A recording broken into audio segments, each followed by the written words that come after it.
سلام به همه. مدت زمان زیادی تا اومدن کریس رونالدو و تیمش به ایران و بازی مقابل پرسپولیس نمونده و قرار باشگاه النصر با تعداد زیادی از لژیونرهای خودش که بازیکنهای معروف و ناماشنایی هم هستن به تهران و استادیوم آزادی بیاد و روز سه‌شنبه 28 شهریور داخل لیگ قهرمانان آسیا با پرسپولیس بازی کنه. همونطور که الان گفتم باشگاه النصر از بازیکنهای خارجی و لژیونرهای زیادی برخورداره که دست این تیم رو برای بازی با حریف ایرانی خیلی باز گذاشتن و با توجه به سوابق و تجربیاتی که دارن میتونن خیلی برای پرسپولیس خطرناک باشن. اگر میخواهید اطلاعات بیشتری از لژیونرهای باشگاه عربستانی به دست بیارید پس این قسمت از AVTR فوتبال رو تماشا کنید و اگر به محتوای کانال علاقه‌مند هستید پس لایک و سابسکرایب یادتون نره و بریم سراغ ویدیو. اولین لژیونر النصر در خط دروازه حضور داره و کسی نیست جز داوید اوسپینا، دروازه‌بان با تجربه کلمبیایی سالهای سال در آرسنال و ناپولی حضور داشته و بازی‌های زیادی برای این دو تیم در لیگ‌های داخلی و چمپیونز لیگ انجام داده که عملکرد خوبی هم داشته. همچنین این دروازه‌بان با تیم ملی کشورش یعنی کلمبیا هم در دو جام جهانی 2014 و 2018 حضور داشته که در اولین حضورش در سال 2014 تا مرحله 1/4 نهایی هم پیش رفته. نکته مهم راجع به اوسپینا اینه که چند ماهی مصدوم شده و به این زودی‌ها به میادین برنمیگرده. بنابراین غیبت گلر کلمبیایی در لیست آسیایی النصر و بازی مقابل پرسپولیس قطعیه. دومین بازیکن خارجی النصر آیمریک لاپورته است. مدافع اسپانیایی که اصالت فرانسوی داره چندین سال در منچستر سیتی بازی میکرد و یکی از معروفترین خارجی های النصر به حساب میاد. لاپورته به مدت 6 فصل و زیر نظر گواردیولا عضو ثابت خط دفاعی سیتیزن ها بود و موفق به فتح چندین عنوان پریمیر لیگ، جام‌های اتحادیه و حذفی و در نهایت چمپیونز لیگ شد. سومین لژیونر النصر الکس تلس هست که در پست دفاع چپ بازی میکنه.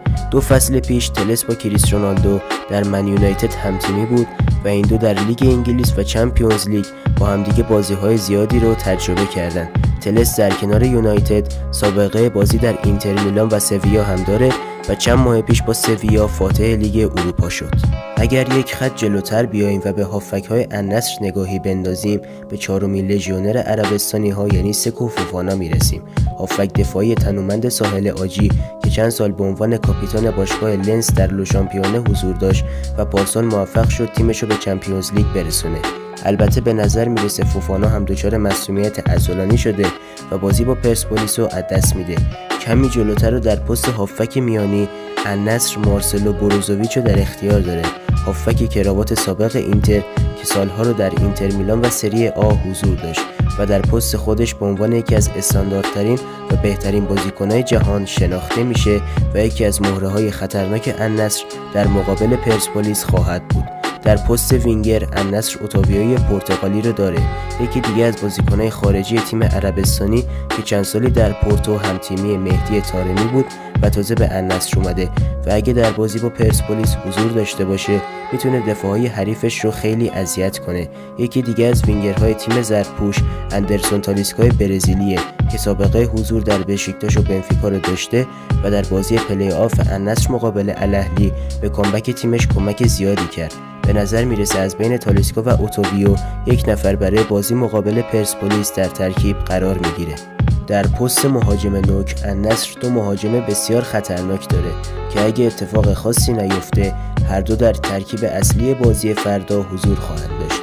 اولین لژیونر سادیو مانه سنگالیه که خیلی از طرفدارای فوتبال در اوایل همین فصل توقع حضور اون در عربستان رو نداشتن و فکر میکردن که مانه همچنان در اروپا ادامه میده، اما به هر حال بازیکن سابق لیورپول و بایر که سابقه فتح پریمیر لیگ، بوندسلیگا و چمپیونز لیگ رو داره فردا در آزادی بازی خواهد کرد. و اما به آخرین و خطرناکترین لژیونر النصر میرسیم که هیچ نیازی به معرفی نداره. فوق ستاره پرتغالی کریس رونالدو فردا به عنوان کاپیتان النصر و رهبر خط حمله این تیم در بازی با پرسپولیس حضور پیدا میکنه و باید ببینیم برنامه پرسپولیس برای مهار بازیکن سابق من یونایتد، رئال مادرید و یوونتوس و همینطور فاتح چندین توپ طلا و کلی افتخارات تیمی و شخصی به چه صورته و پرسپولیسیا چقدر میتونن مقابل کریس رونالدو و بقیه یارانش دووم بیارن. خب این بود از معرفی لژیونرهای النصر عربستان، اولین حریف پرسپولیس در لیگ قهرمانان آسیا که باید دید در بازی فردا چه اتفاقایی میفته.